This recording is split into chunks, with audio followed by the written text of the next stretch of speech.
Hey there, everybody. Eric from Outer Limitless here with Joe from Survival Attitude. What's going on, buddy? Eric, good morning. It's been a little while, man, since we've gotten together, but we have this beautiful, freezing cold winter morning.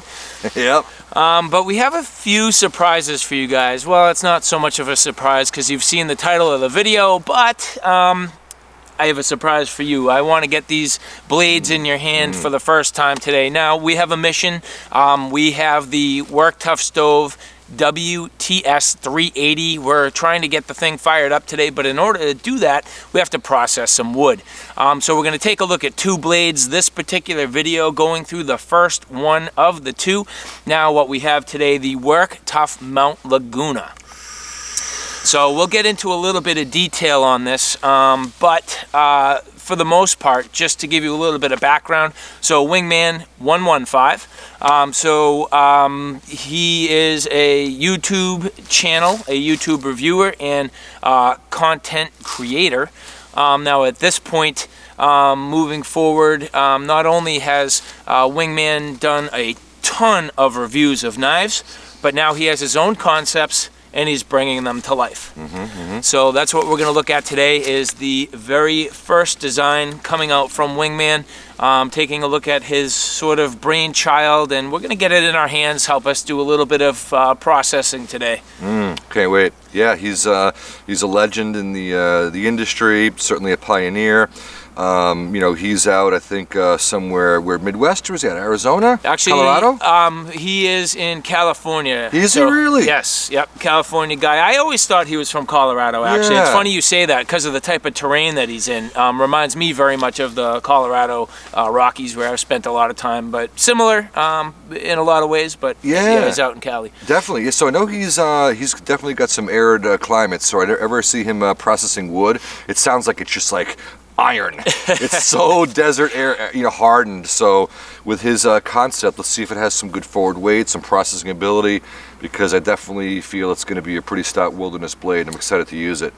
Let's get into it. I'm ready. Nice. I'm cold. All right, so I have not yet used this knife. I've taken it out, taken a little look at it, and in fact, I've been talking with John from Wingman a little bit about it. I do have an interview lined up to go through some of the details. So, you know, what I'm thinking is maybe while we go through this blade and use it, maybe we'll roll in some of that footage. It's a good idea. Get the input from the designer. That's right. So let's get some impressions on this. So I'm going to hand it to you. Take a quick look at this. Get your first impressions. Now, I'll give you my thoughts after you get a quick peek at this thing. Oh, for sure. Looks like a, okay, we got a dots lock in there. Very familiar. Don't need to go over that. First impression, good weight, good size. As always, these Work Tuff sheaths are just amazing. But let's get into the blade. Nice thumb ramp. They do a great job with their sheets. Okay, we got a beastly little guy here. Wow, look at the Wingman logo on there. Got a nice bow drill, both sides. I like the both sides aspect. Nice choil. A little bit of sharpening cut out there. Ricasso, whatever you call it. Razor sharp 90 on there. Not too sharp, but still very sharp. Even on the forward part, that's sharpened. Somewhat of an interesting design, like a modified, I can't say it's a tanto, but we do have some aspects of tanto here. Giant belly, straight edge, I do like that. A little bit of forward weight, so we can get into some little minor processing. Rounded rear, get a nice pommel here. Chamfered lanyard hole, which is good. Serviceable scales. Nice red liner on that. I mean, fit and finish. This is, again, like the Teal. This thing is flawless. Fits great. Full forearm finger grip. I've got medium to large size hands. Ooh, all right. We're going to have to put this thing to good hard use today because you can see the breath. We need to get a fire going. Yeah, big time, man. So the first thing that kind of caught me by surprise, when I took this out for the first time to look at it, I actually thought it was bigger in photos. Same here. So this is a nice size belt knife. I was thinking it was going to be maybe more towards that sort of survival wilderness size, but I think I prefer that it's smaller. And I think when you get to a knife that's a little bit larger, it gives you different capabilities. But I can clearly see in my mind how I would use this. I can clearly see the type of processing I would do. I think with this belly, this could potentially make a really good knife for skinning and hunting. And I know that Wingman's he's an avid outdoorsman and has a lot of different types of hobbies within the outdoor genre. So to have something that's a well-rounded, all-around knife that he could use for any one of those different tasks, I think would be a good choice for a first design.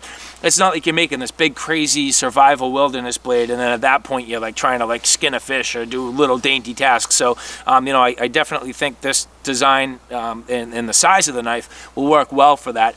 And the other thing that I think is interesting about this particular design is just that way that the knife flares out as it goes. Now, I don't know if it's not like a kukri, but it's weird where it has that sort of shape of a chopper, yet it's a small knife, which I think is pretty interesting. It really is, and on the big size, and by the way, I thought the knife would be much bigger than it really is, myself from pictures, but this shape similarly has been done before, okay, with big forward weight. You're going to get the 5, 6, 7 inch or longers. But I will tell you one thing, Wingman, he is an avid outdoorsman, okay? Definitely wants to be prepared in case something goes wrong in that California wilderness or wherever he's hunting. But in the end of the day, for, caping and skinning an animal, at the end of the day, you're going to want to eat, okay? So let's say you catch a fish or something, whatever it is.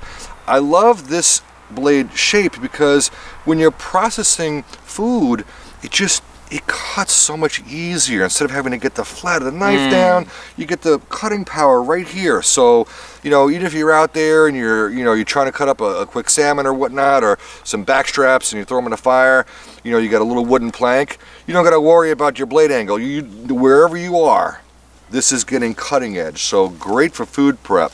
And in the end, having this angle coming forward, you grab a stick, right, and you got to process. The little bit of angle actually gets a little bit better bite. So from survival in an EDC size to food processing, I got to tell you, this is, I've not seen many knives that encompass that many aspects of wilderness in one really small to medium-sized package. Small little package, yeah, pretty cool. To me also, you get a knife in this size, it's going to be with you more. Let's be real. We get the big choppers, we get the buoys, they're under the seat of the car, they're in the pack. This thing can always be ready, whether it's, strap, right, with the dots lock, belt, scout, cross draw. I mean, heck, you put it in a nice leather sleeve, you can put it right in your pocket. This is something that if you had only one knife with you, this is going to cover a lot. I agree. I can already tell by looking at it, it's going to be a great performer. Nice edge they do. I tell you, Work Tuff does a nice edge. I mean, you really can't beat the Work Tuff craftsmanship these days. They are definitely setting the bar. You didn't strap this or anything? Didn't touch it. We just pulled it out. I've looked at it once. Not Laguna. Yeah. That's got to be Cali. Well, exactly. So it's one thing for us to talk about it, but let's hear a little bit from Wingman while we get to work. John, what do you got? What's your inspiration behind this? Tell us. John, what's up, man? How you doing today? Hey, Eric. Thank you for having me on your show. Yeah, absolutely, man. And thank you very much. I just really appreciate you taking the time today to, meet with me, talk with me, and really get to know some of the people on my channel. Now, for those people who may not be familiar with you, John Wingman 115, YouTube host, social media, Instagram, Facebook, anything else out there you need to let them know about? Wow, I don't know. That was pretty good introduction right there.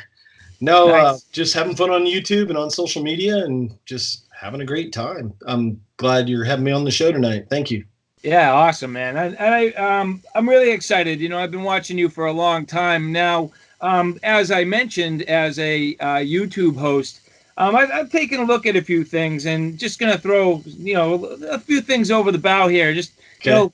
feel free to chime in if you want to add anything additional. So, you're a gear enthusiast. There's no doubt about it. And you're also an avid outdoorsman. So, you've been running this channel now, and from what I can tell, it's been about 10 years. So, I mean, a lot of real hard work, dedicated work to your fans, your subscriber base, the viewers, and you're in some ways kind of in that, I would call it a category of the founding fathers that really started a lot of these gear reviews in that first sort of wave. I look at myself as sort of more of that second tier. I came along because of people like you. So, I look at you as sort of like a mentor in that realm. Well, I'm humbled and thank you very much. YouTube has been a wild ride, and it's still evolving, and it's fun and it's trying at times, where we're going, but the challenge is always out there to just the secret sauce is trying to produce better content on a consistent basis, and just learning the craft and just trying to find your own way and not try to be anybody else. Just be the best you that's out there and make that connection with folks. And hopefully the channel does. And I know that your channel does. I mean, you're putting out some great videos out there. The editing is awesome, and you're well on your way to becoming, a huge channel out there. Not that like my channel is huge or anything. I'm just saying that you're on your way. You got the secret sauce. You're doing the right stuff. So I appreciate what you're doing, and thank you for the kind words. Yeah, no, thanks, man. Like you said, it's it's a passion, and creating good content, it doesn't come easy, and you need to be creative and always thinking. And that's that's kind of what we're up to today. I mean, thinking a little bit outside the box, and getting a couple creative people together for a good cause. So, I'm glad to have the ability to really show each other's subscriber base what we're up to. Yeah, that's the whole idea. I think when a lot of us started in this genre, this medium that we call YouTube, especially in the gear review genre, a lot of us kind of fell into it by accident because we were gear enthusiasts. I was heavily involved in Boy Scouts at the time, being an assistant scoutmaster and such. And I started doing like demos, and people would ask, hey, maybe you should do a review on that since you got a YouTube channel. Because back then YouTube was like showing outdoor adventure videos. We were camping and such like that. There wasn't many channels, maybe Nut and Fancy, right? Crockett 20. I mean, the late Boy Scout, all those guys that, and even Tex Grebner, back in the day. And it was like the Wild West back then, because we were all learning. There wasn't really any format. None of us had like audio or video training, and It's fun to see how the technology has helped folks be able to produce great content, and it's awesome. It's competing against like network TV. It's crazy how some people have followings that are more than most TV shows now that's on cable. It's just crazy what's going on. It is pretty awesome. And speaking of great content, some of the things that caught my attention about you, and for any of my viewers who may not be that familiar, I mean, you've covered so many things, but when it's all said and done, you're about to hit the 40,000 subscriber mark, which is an awesome mark.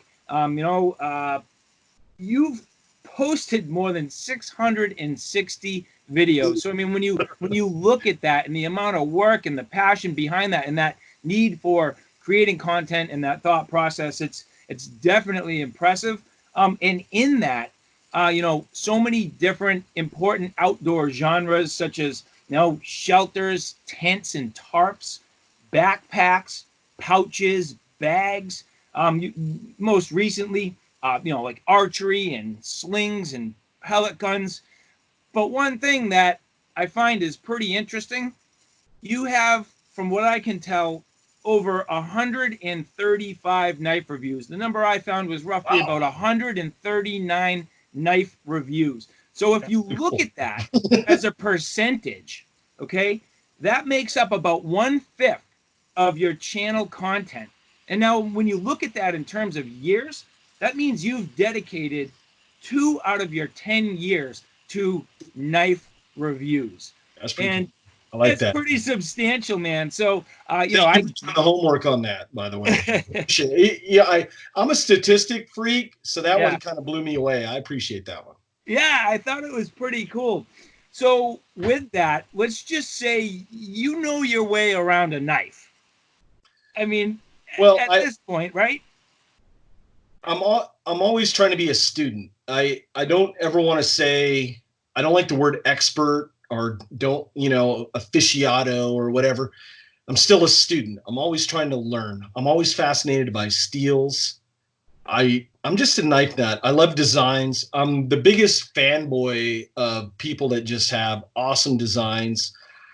And that's just the thing. I have a love for it. You know, growing up in northern Maine in the 70s, in the early 80s, it afforded me the opportunity to hang out with a lot of like true old school woodsmen. And what I mean by that is, like, my grandfather was born in 1900.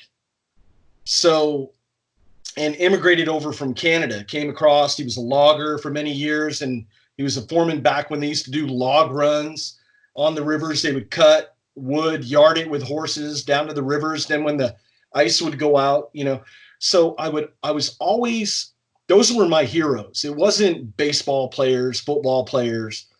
Those guys were my heroes because those were the guys that built America. They built the infrastructure in America. They built the cars. They built the buildings. They did the construction. They drove heavy equipment, things like that. And I always looked at what a lot of these guys carried up in northern Maine. And at the time, yeah, pocket knives were huge, probably a big percentage of the country. But where we lived in northern Maine, it was so remote. In Aroostook County, just a statistic, there's probably 55,000 people in the whole county. And that county, I live in San Diego right now. In San Diego County, Aroostook County is almost the same size as San Diego County. And we have maybe 1.5 million people. Right.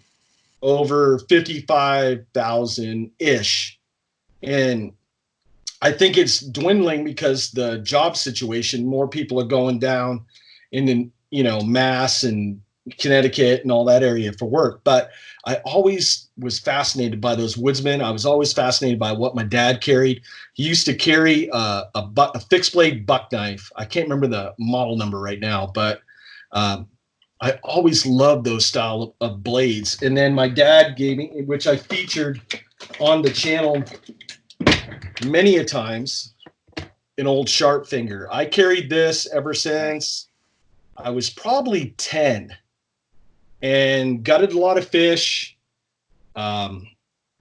Even my first deer that I harvested, you know, my dad goes, "You shot it, you clean it." So, you know, we got the blood patina on there.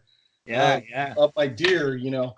So I've always had this passion for knives, but back in the day, you could only learn about knives through what? Magazines. There wasn't internet, and you could only see them in ads in the magazines or newspapers. And then this remarkable thing happened in the late 80s, mid 90s, the internet. And then all of a sudden we had MySpace, and then this thing called YouTube came along. And then we started building a community and talking and sharing ideas. And that's how all this, you kind of like fall into it. So I used to reach out to companies, and they would, you know, at the beginning days, and we would talk about reviews, and they go, "No," you know, because everybody was dismissive of social media. They didn't understand the impact. And then I met some people at a gun show, and I was like, "Hey, you know, I'm telling you, it's the wave of the future, and this is the way to go." And started with one review of I can't remember what my first knife. Well, I'm gonna have to go back and look. And that's what I'm saying. After so many videos, I mean, it's like crazy, you know. But it's been fun. And the main thing that I like about this journey is that reviewers have had a lot of influence on the direction of where the knife community and the gear community is going. One, we really didn't have the super steels in the late 60s, 70s-ish, 80s. It was too expensive and it was cost prohibitive to be able to use super steels with knives. And now, I mean, they're using the powdered steels and all sorts of stuff that they can do. And what's really cool, I think we're in this Renaissance era, because with the super steels, you can really do some really cool knife designs that you couldn't do in the early days. Just the steel wouldn't handle it. Right. So I thank you for looking up how many reviews. It's mind blowing.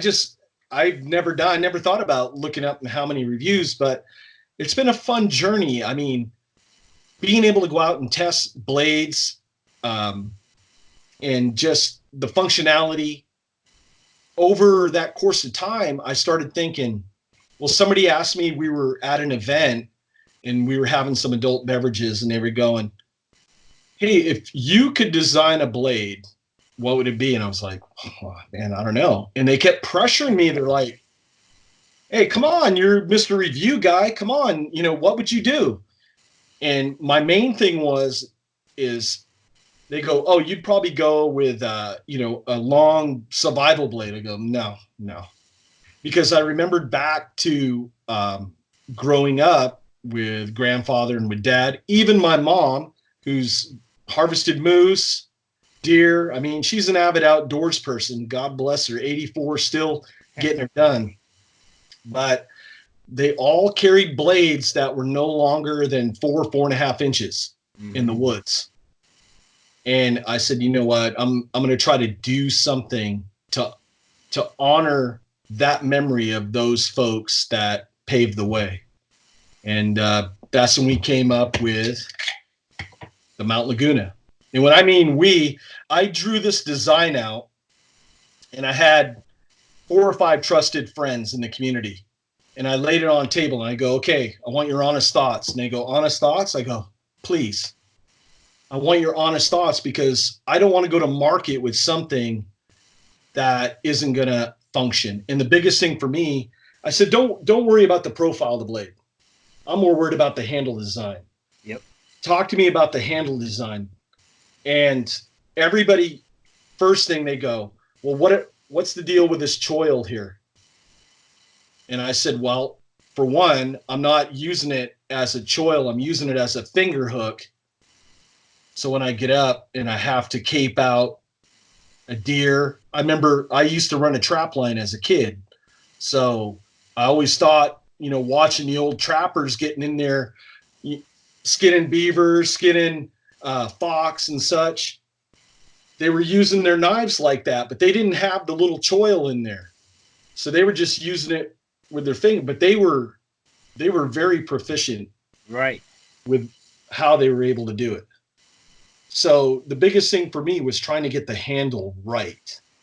And then the rest would fall into place. So I worked with this handle design probably about a year, going back and forth. And the biggest worry I had was, is it going to be too short for most people? Now, I have a medium-sized hand, an average hand, and I figured for an average hand, it was probably going to be right in the ballpark. Now, if somebody's got big catcher's mitt hands, then this might not be for you. You might have to get a different option. But there's different ways to hold this knife that, I think it will work for everyone. But if you got just uber super big hands, there's other knives out there that might work for you. I'm not that hung up on it that everybody absolutely has to have that. I understand, especially being as a reviewer, not all things are going to work for everyone. But this, I think, is a good balance between that medium, that large, even the small hands. My daughter has like these small little like Cupid doll hands that would probably have this. And, yeah. And as an adult female. I mean, she was able to work it and it fits nice in her hand, comfortable. And that was the biggest thing that I was worried about, long-term use on some hot spots and things like that.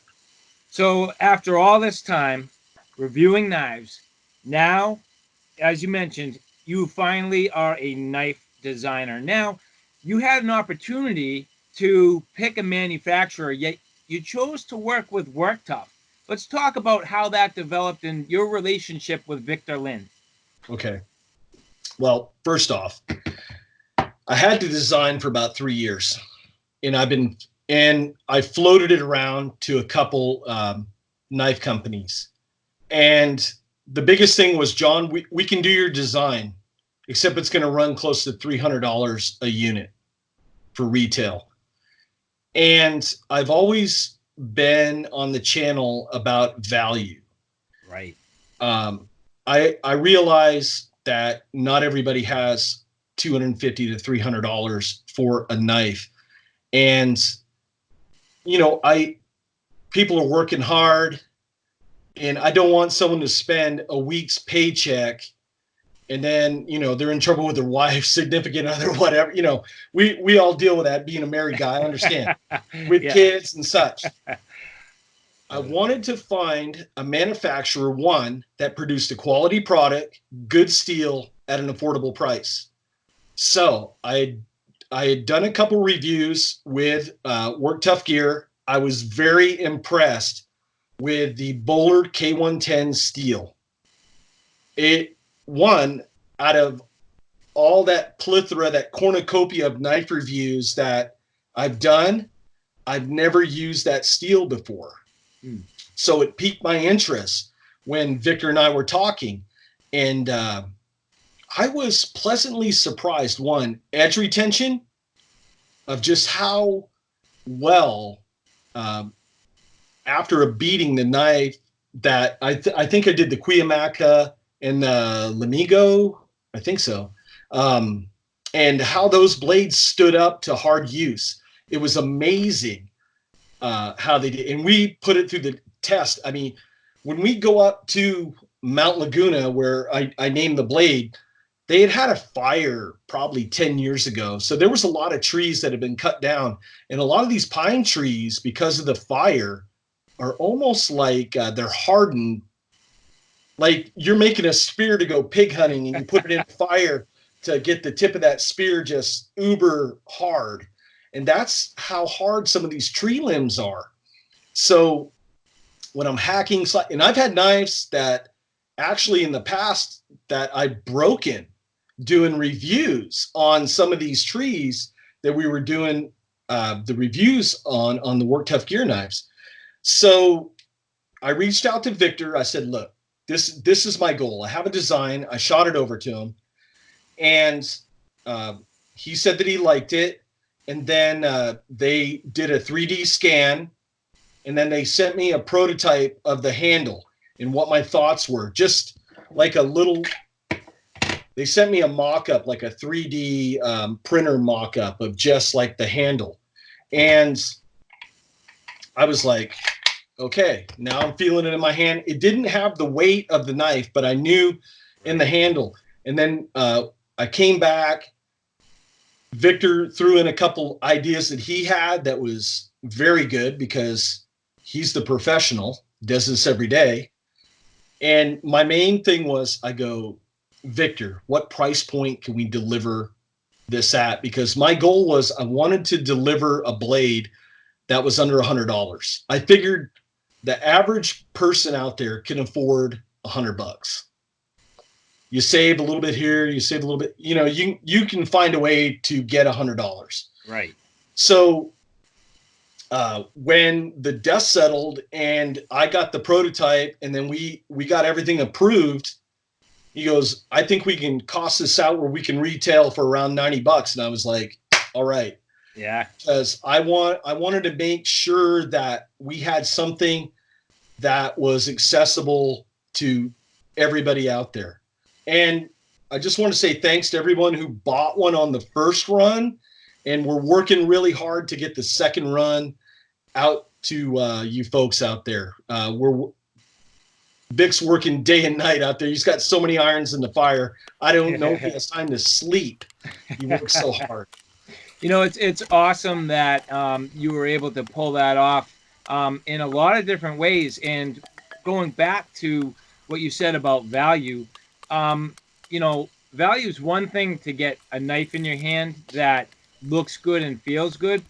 It's another to get value when it really, truly performs. Now, I can tell you, we put this knife absolutely through the paces. So there's a few tests that we put it through where it really shined, and to be straightforward, it shined on everything. I mean, every single test we put it through, this knife shined. So the first thing is, I mean, you've built a small knife. It's a small package, but this knife works way bigger than it is. So the first thing is, I mean, we used it for some pretty heavy-duty batoning and splitting tasks. And a knife like this, you know, you wouldn't usually think is in that sort of classification, but you really got it to do the work. The Mount Laguna. John, did not think this knife would perform the way it performed. I have a lot of blades, and Eric, you do too. We test all the time. For some reason, the wood jumped apart by the sheer look of this knife. I'm not joking. I don't understand, even in the cross batoning, why it did what it did. I think it's the belly. I mean, either it starts to crack. I mean, look at that. And the stoutness of the knife, you're not going to break it. I mean, there's a knot right here. But to cross baton, to baton, it could be the shoulder, the stock, the belly, just the combination thereof. No question in my mind, this is designed from a user perspective. Don't forget, Wingman 115 tested hundreds of knives, and to put his creation behind the wheel and to have a world-class manufacturer like Work Tuff Gear, the design input to the manufacturing to the output, the actual usability of this knife, I'm going to tell you right now, this little guy has outperformed some serious blades in my collection. I can't even imagine cutting in your shop, right? Let's say you've got leather to do, or you want to start to score kydex. I mean, right, this is a frozen stump, but look at those cuts. Nice and straight. That's just incredible. Again, all due to that belly. So beyond impressive. The scallops are great. So if I'm going to do any type of, you know, look at that. I mean, it just wants to eat.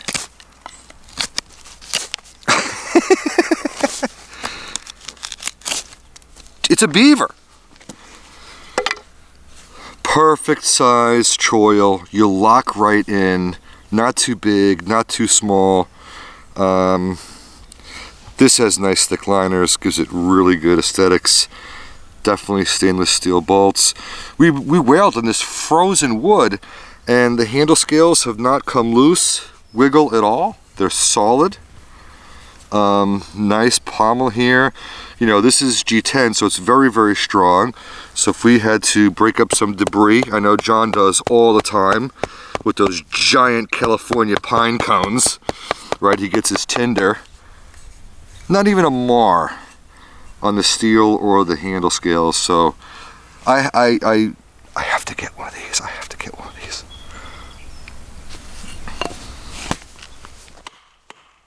What is it you think about this design that really does such a great job with the splitting? Well, one, if you look, we kind of went with, it looks like a high saber grind with a convex edge. And the reason we originally were going to go with a Scani, and I put it out there, hey, we're going with a Scani Vex. But when we went to testing, the edges weren't tough with this design. There just wasn't enough meat for that. And the original, we went back to the drawing board because when we tested it, we were like, okay, the Scandi grind isn't working right now. So Victor goes, well, how about if we go with a convex? And I was like, that was my dream to go with a convex, because after reviewing a lot of blades, convex seems to hold the edge better than a lot of the other edge. Now, there's going to be people out there, don't blow up his comment section. No, only this is going to work, or this is going to work. I understand that. This is a tool, and it depends on what you're going to use it for. But I think it works well for batoning. And I'm not, if you guys follow along on my channel, you guys know I'm not a big fan of batoning, because my grandfather, if you ever saw me beating on a blade, he would have beat on me. But we went with 3/16 of an inch Bowler K110 steel. So I think my thought is, with the more robust section in the front, we have a little bit more meat, and with the thickness of the blade, it gave us just enough strength, and the angle grind kind of works like a wedge. So once you make that first strike and you get it in, now it's not hitting the edge of the blade. It's almost working like splitting wedge as you're going down and you're doing limbs or small, maybe 3.5, 4-inch round blocks. Any bigger than that, I don't know. I'd be interested to see what people could do. But, with that, even the tip, I mean, Victor kept enough meat on the tip, and when you're banging on a knife this small, this part right here is probably going to be the most vulnerable area. And I've seen, I mean, a lot of knives where the tip just comes right off. But that's a testament. Let's go back to their heat treat. You can have great steel. Right. You can do everything right, but if you don't have the heat treat down, Let's go a little thicker on this one. then you just got a high priced pry bar. Right. No, and you guys nailed it. I mean, and when you go back to the design in that tip, I mean, we did some real substantial, stabbing and real heavy stabbing through, decent size wood, decent size logs, and a bunch of prying. And I mean, there's absolutely no problem at all with that tip. So again, back to that heat treat on the K110, man. I mean, it's absolutely spot on, no doubt about it. I mean, really, seriously torquing on this thing. With that swedge and the way all these angles come together on the tip of that knife, I mean, that makes that really, really stout and strong, capable, durable, and you are absolutely not going to hurt it. Even thicker. There's probably no way this should be able to do this. But it can. I mean, that's ridiculous.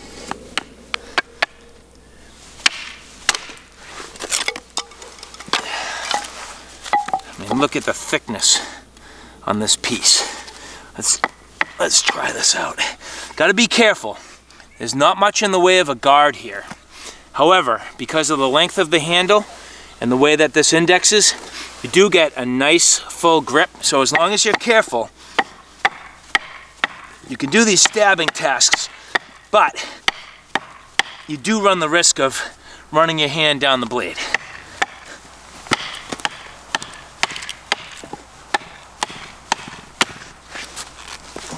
It's through.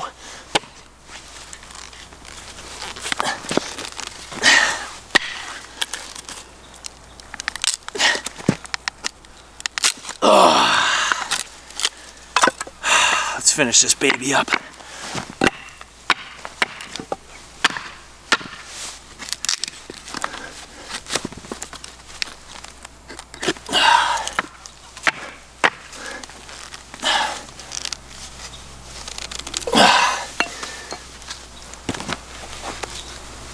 I mean, if you look at how strong this wood is, I mean, for this knife to bury down and through and crack it like that, man, that's sick. Well, my idea behind that is to have enough meat and potatoes up here, so when you're gutting that deer or you're cleaning that fish, or say you got to quarter that elk, you're able to get up there and you're able to cut through the bone and you're able to maneuver, and you're going to have the peace of mind knowing that the blade's going to hold up. And that was also my thought about putting an angle on the front of the blade, because I get asked that a lot. Why didn't you just come out straight? It's because if you've ever hunted or fished and you start gutting, you always angle the blade a little bit. That way I'm not worried about nicking an intestine or bladder or whatever and tainting the meat. So that was the whole idea behind the profile. I wanted a little bit of an angle, false edge on the top, because of that, just to thin it out just a little bit and to be able to get in and pierce hide. So it was more designed from a hunting aspect, but I'm glad to hear that it's holding up in the bushcraft, campcraft genre. Yeah, absolutely. And even after all the splitting and stabbing, I mean, we used it for some nice, feathers and some slicing tasks. And I mean, that edge held up great. And between the comfort of the handle and the ability to nicely index and the shape of the blade and the grind angle, it's absolutely wonderful for those slicing tasks. So very comfortable. Thank you. I'm glad you guys were able to use it and didn't have any hot spots in the hand. And that was the whole thing behind it, was like, if it doesn't feel comfortable, you're not going to use it. It's going to sit on a bookcase somewhere and you're going to move on to something else. And I wanted gear that you're going to use. I didn't want safe queens. Right. The biggest thing on my channel is I don't have safe queens. I want people to use the gear. I always say that, whether it's archery, air guns, backpacks, you name it, use the gear. Doesn't matter if it's in your backyard or out in the woods. That's where you learn the skills. Right. You learn them in the backyard, then go out in the woods and have fun. But just use the gear. And that was the main thing behind it. That's really important. You're right. And, I don't blame people entirely for having safe queens. In fact, my buddy Joe, I bust his balls about it all the time, But, I'm a user, and I consider my collection to be a user collection, and it's great when you find new styles of blades and things that you haven't seen before. And I mean, between the overall blade shape and the shape of the handle, I mean, you brought some definite new design elements to the table, and it's new for my collection, and I'm just glad to see it performing the way it did. And going back to one of your statements and just the work that Work Tuff Gear does, I've not picked up a single one of their knives yet that had any hot spots. I mean, all of their knives, the handles are extremely well made, and that's certainly the case here with the Mount Laguna. Well, Vic and the team over there at Work Tuff Gear, they take a lot of pride in the craftsmanship of everything that they put out, from the new Work Tuff stove that they have to all the knives that they put out under their banner. And they do a lot of stuff for other companies as well that the general public doesn't know about. And they do a great job in that regard. Now, a lot of people had asked me my initial thoughts of why we went with G10 instead of micarta. And the biggest thing for me was a lot of micarta, unless it's treated, it's going to absorb moisture or blood. And if I'm making a hunting knife or a fishing knife or an overall camp knife, the last thing I wanted was something that was going to absorb anything that you couldn't clean that might wind up getting food poisoning from later on down the road. So if you clean your deer and you didn't wash your blade good enough, and now all of a sudden you're cutting up some stuff in camp for dinner, and now you're wondering why you're getting sick because your knife handle's been cooking in the sun for a day. That was my biggest thing, that you could wash it off real quick and then you're good to go. Another thing was, a lot of people ask me why I put the bow drill divot in there. And because I don't claim to be a bushcrafter. I never have. I love that genre of bushcrafting, and I have a lot of respect for the folks that do that. But the knife might be the only, if you go in the drink, I always thought, because a lot of people do canoeing up in northern Maine, the Allagash Wilderness Waterway, they're poling with canoes and such. And there's times where the canoes flip and maybe your gear gets lost and all you have is just your blade on your hip. Well, I wanted to give folks an option that they could do a bow drill fire if they went in a drink or if something happened. You know, we go in snowmobiling and say your snowmobile breaks down, you're out in the middle of nowhere. Everybody would like to think that you'd carry a lighter or a ferro rod or whatever, but life has a way of going, no, John, not today. You forgot. You got busy. The wife's yelling at you. The kids are crying. You get on the snowmobile or whatever, you're going out, you forget. It just happens. Well, we wanted to make sure that there was an option on there for folks. And hopefully somebody can make a bow drill fire. That would be pretty cool. I'm not good at bow drill fire, so I'm not even going to try. Well, I'll tell you what, if you put me to the challenge, I'll give it a try and see what I can do. Let's do it. And yeah, I mean, you know, regardless of whether or not you forgot the ferro rod, let's just say you got it. I mean, that's another feature that you built into this. I mean, you put a real nice 90-degree spine, nice and sharp. We did some real nice scraping. I mean, when we started our fire, we actually got some real good fluff off of like real hard candied fat wood.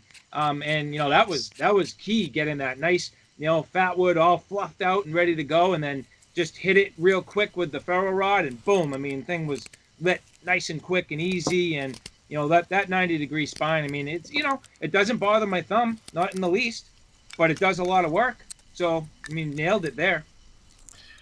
Yeah, you know, if you look at knife history, a lot of blades, a lot of the older blades, a lot of the craftsmen of the time thought it was beneath them to leave a sharp 90-degree spine on the top because they were considered bladesmiths, craftsmen. They were making... It wasn't until 15 years ago, maybe 20 years ago, tops, that folks were now starting to see folks use stuff. Maybe the Mora knife craze brought that on. Well, because they're affordable and they work. They do a great job at what they do.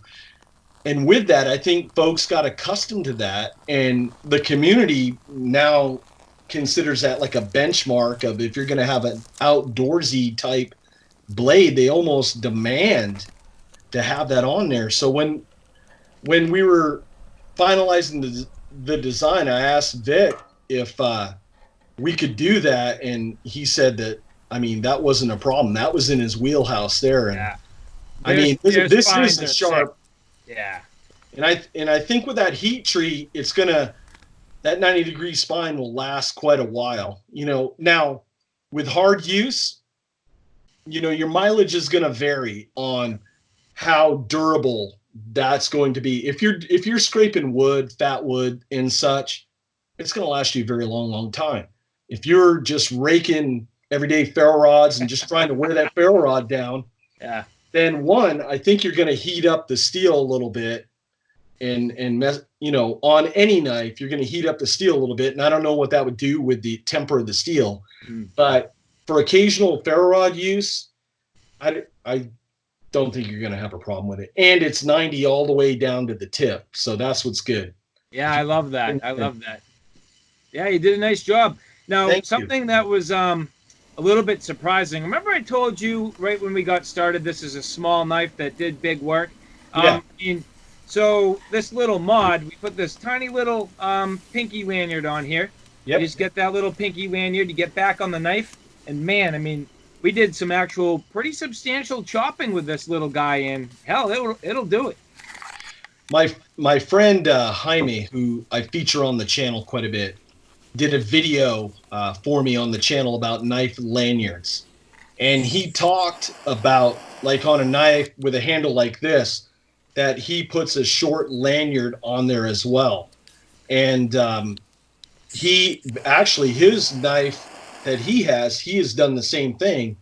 And he's very, very proficient being able to get that that motion back and forth, that pendulum back and forth. I think it works out fine because we have enough belly on the front of the blade that we have enough forward momentum. Now, if we're thinking that we're going to chop down a tree, then nah, but I mean, for doing points on stuff and some quick work, if you're trying to make some sort of camp implement, yeah, you can really do that. And with that I'm glad you said that. That's why we put enough swell on the pommel. That way, either with or without a lanyard, you still have control of the blade.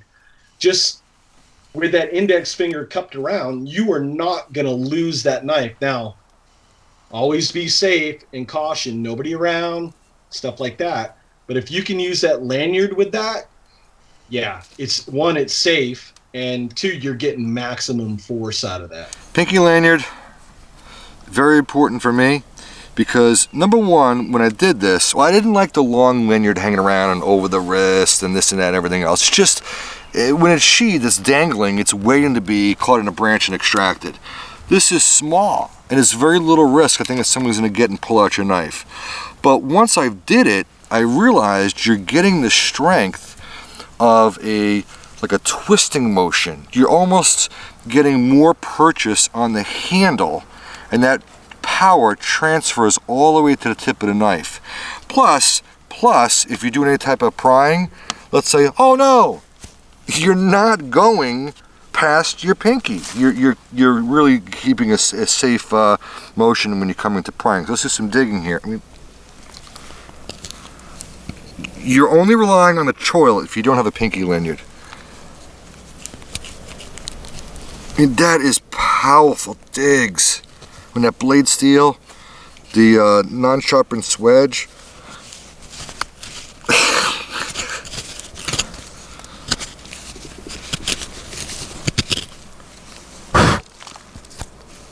Perfect. And get that pinky lanyard, you're actually able to take advantage of a little bit of forward weight here and get into some chopping, so you get a little bit more extension, forward motion on the blade.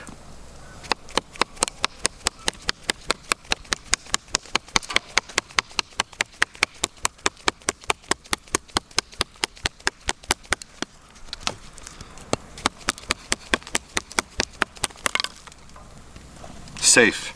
No risk of flying out, hurting anybody. Really nice.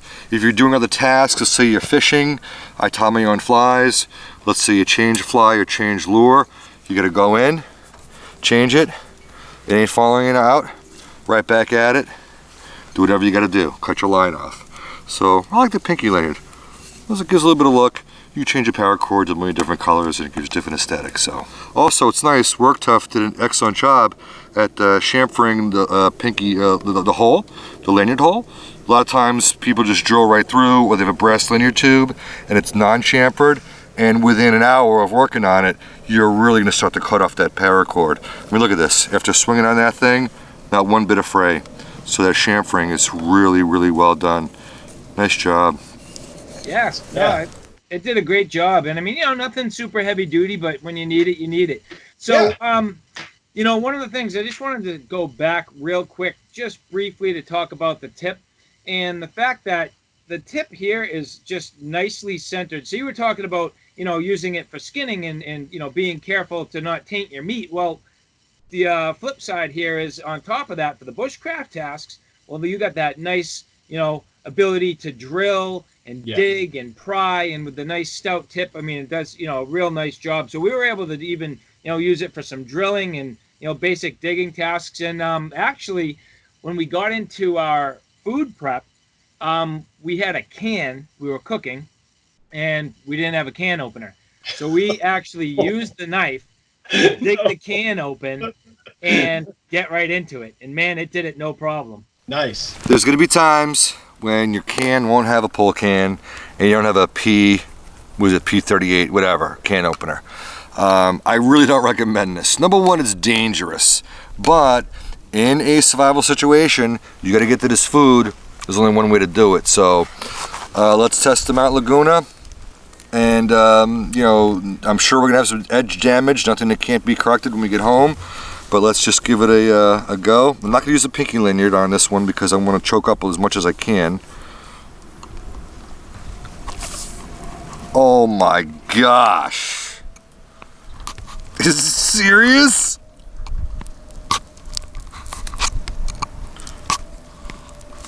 Oh my gosh, this is cutting right through it.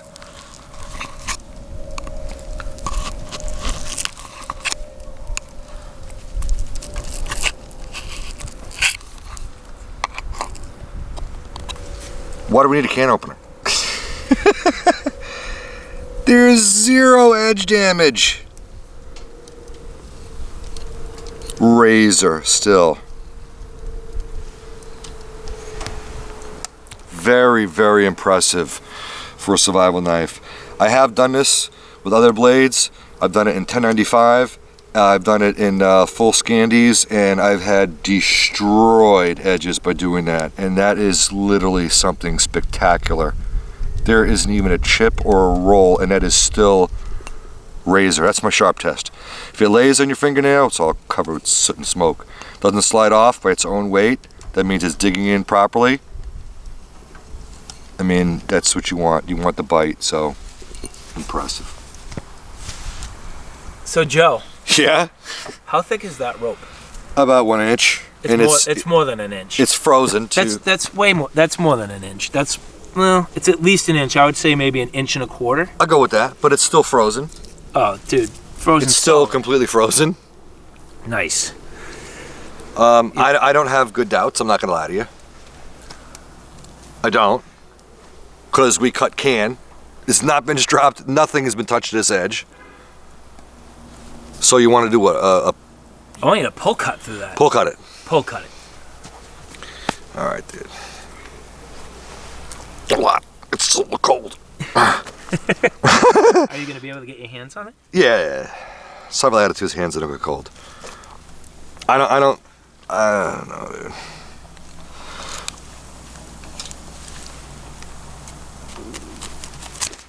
Oh. Did it go?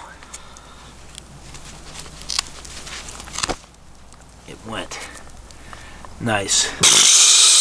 Sweet. Do another one. Let's try it again. See if we can get a section that'll bend This is a little bit drier.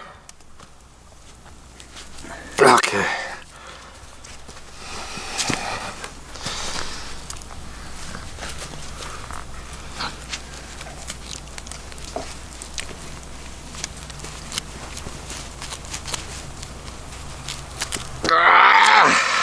Did it go? Yes. It went. Nice. It wasn't like it wasn't the knife. It really wasn't. It's this. It's frozen. Dude. If this was dry, it would inch be and a butter. quarter. Be butter. Frozen rope. Yep. All twisted and gnarly. Yep. Unbelievable. Yep. Sick.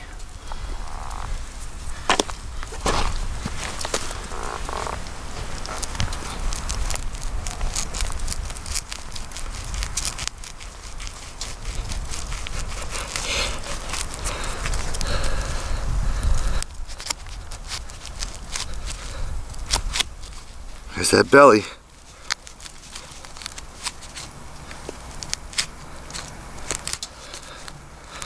There it is.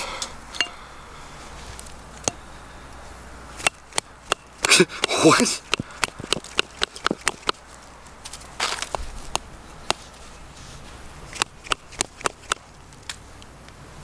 That's insane.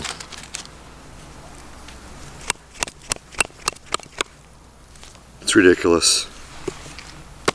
I'm glad it held up. Thank you. Yeah, definitely cool. And I mean, you know, speaking of edge retention, now I have only washed this. No stropping, no touch up, no nothing. And you know, it's still mighty sharp. I mean, that thing will still go right through the paper. There are 0 chips, 0 rolls, and it's still mostly a mirrored polished edge on this. So I mean, the heat treat, the sharpness, I mean, that's totally caught. Almost the entire knife is caught right on my nail. Right there, a little slide. Right there, a little slide. But again, I mean, that's where, you know, you're going to get a little bit of wear on that. But, man, still perfectly sharp, perfect condition, unbelievable.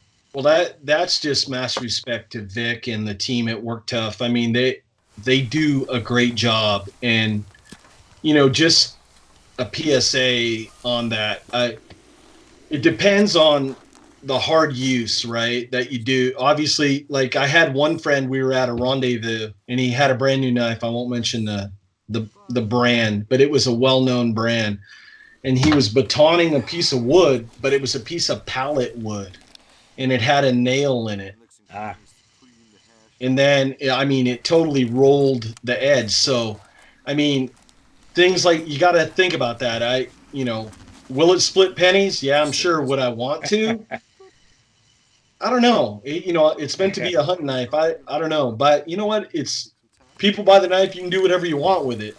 Yeah. I'm just saying, uber hard use, any knife can fail at uber hard use, but with campcraft, bushcraft tasks, it should, and from what you're saying, it held up really good in that. I mean, I'm humbled, and I'm just thankful to Work Tuff Gear. They make a great product. They really do. So everything from, the outdoor wilderness, bushcraft, hunting tasks, fishing, food prep, you built yourself a great little knife here. So, John, Wingman 115, thank you so much for a lot of things. Thank you for running your channel, doing a great job, inspiring people, and giving them good education on different products. Thank you for your time today. And you know what? Now, thank you for your great designs. And I guess my question is this one and done, or is there more to come? Well, one, I can't comment on that one. I do have a few quote irons in the fire. Good. That we're working on. It might not be a knife. I'm going to throw a curveball. It might have something to do maybe with the archery industry. Cool. That might be sharp and pointy items. So, we talk about the evolution of our genre and our channel and growing. And if another design comes up, I mean, we might try it. I'll never say never. But there's a few other things that I'm into: archery, air guns, and such. And Work Tuff, they might be able to help. So you might be seeing some other gear in the next year or so. People got to understand, it takes, just to bring this to market. Once we started with a 2D design, then it had to be rendered into a 3D design. Then we had to get the tooling made. This process took about a year. Right. And I'm glad it took that long, because if you try to rush something, that's where mistakes happen. And you try to push something out too fast. I've seen it. I've done a lot of stuff in the industry where I didn't post videos on, where I've done reviews for companies to test gear before it comes to market. And I'd have to push back, and I'd tell them, you guys are trying to push this out too fast. You missed the heat treat, or you missed this or that. Right.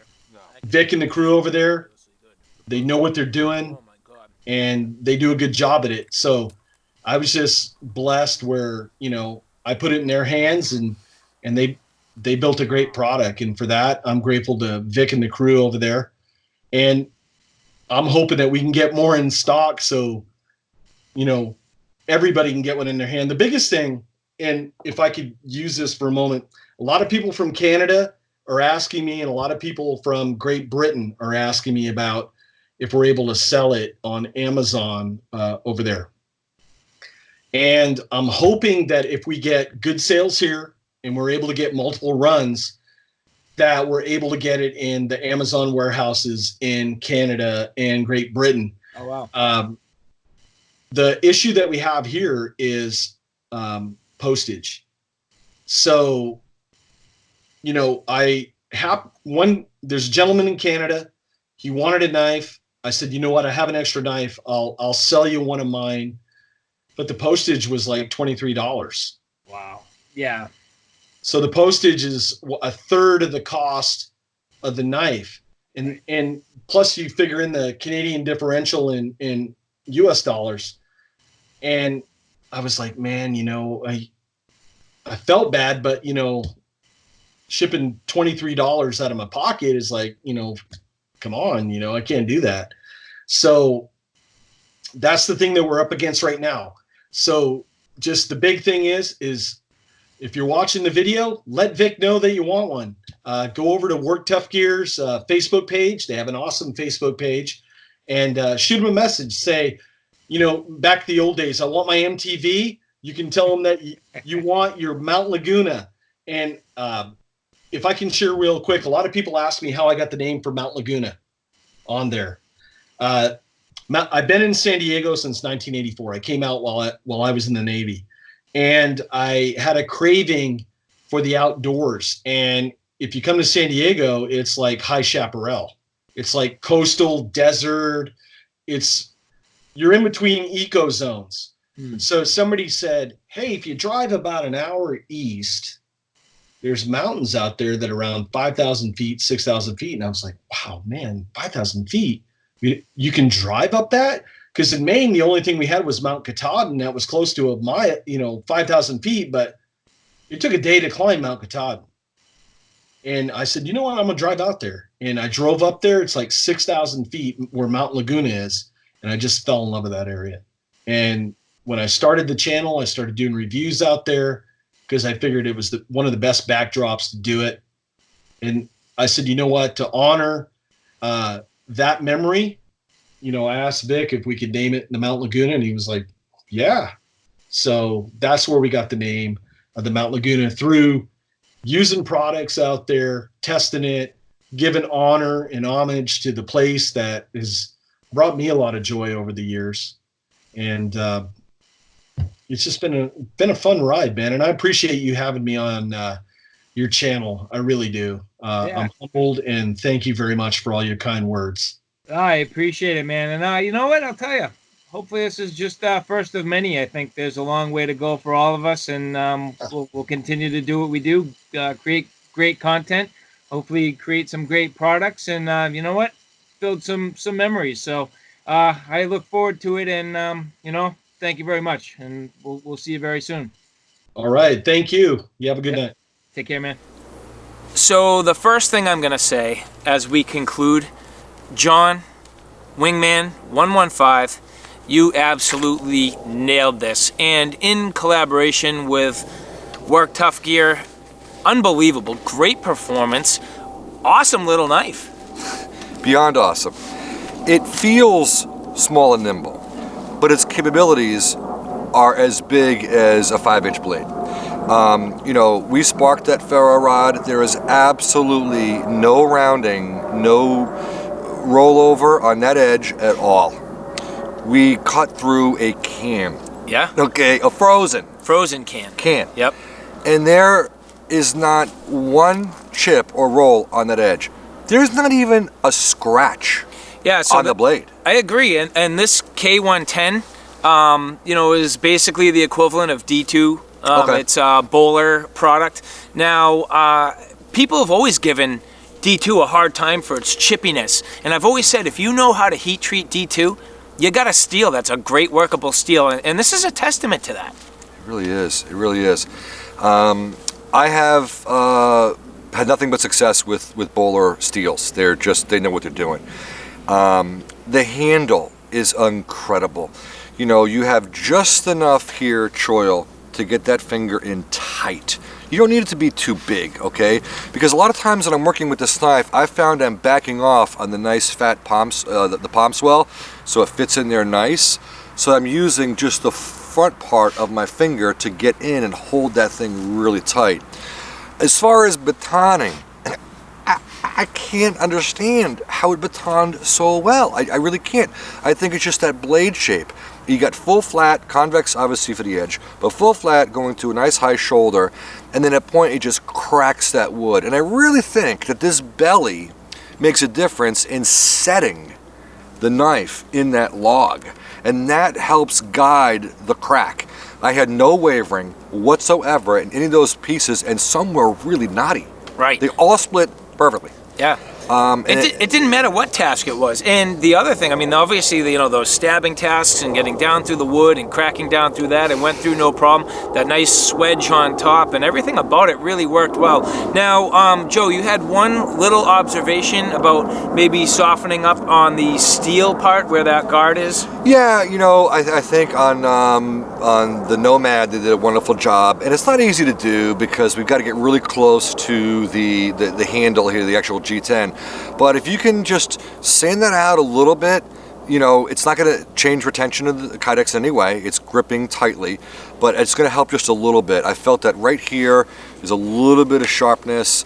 And other than that, if that was softened out a little bit, and I do it myself a lot of times, just sandpaper or sanding brick, but if it can be done from the factory, again, another product that out of the gate, there's zero to be done. I agree. And speaking of zero to be done, when you get into the Kydex, perfect lock up, perfect retention, zero rattle. I have no concerns, and this is for me going to be a shoulder carry. There's no doubt in my mind. This is my companion blade, shoulder carry. You know, hiking, camping, backpacking, going through the mountains. This to me is the absolute perfect little companion blade. And at that point, you know, who knows? Maybe I'm carrying a hatchet or an axe, or maybe even not. I mean, this really could pretty much do it. I love on the Kydex, got that thumb ramp. It's well crafted. They've done a great job. So overall, this package to me, 100% exactly what it should be. It really is. I mean, the drainage hole is in a perfect location, right at the bottom of the tip, so it actually, debris and water will fall out.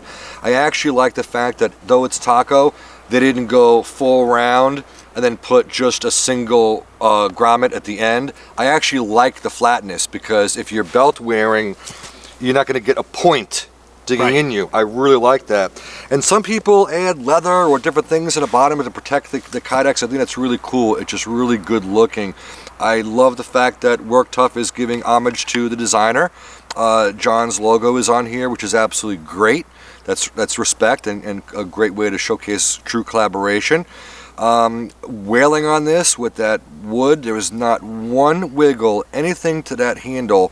Incredible. Also, with this blade shape, you know, you're going into a little bit of like not a Kephart, not you know, I forget the name off the top of my head, but just to be able to scoop up food, you know, with the non-sharpened swedge, to be able to slice through the eggs to separate them, whether it be pancakes. You know, they make a griddle cake. Yeah. One giant griddle cake. That's right. Okay, but the kids will all want to slice. Zoop, zoop, zoop. You're not touching the blade edge.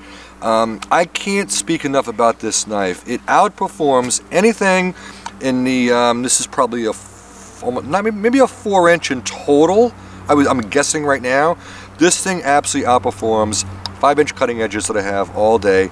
You add a little Pinkie Lanyard to it, the ability to chop and swing, makes it feel like a 5-inch knife. I mean, I can't say enough about it. I want one really, really bad. Nice. So again, John, great work.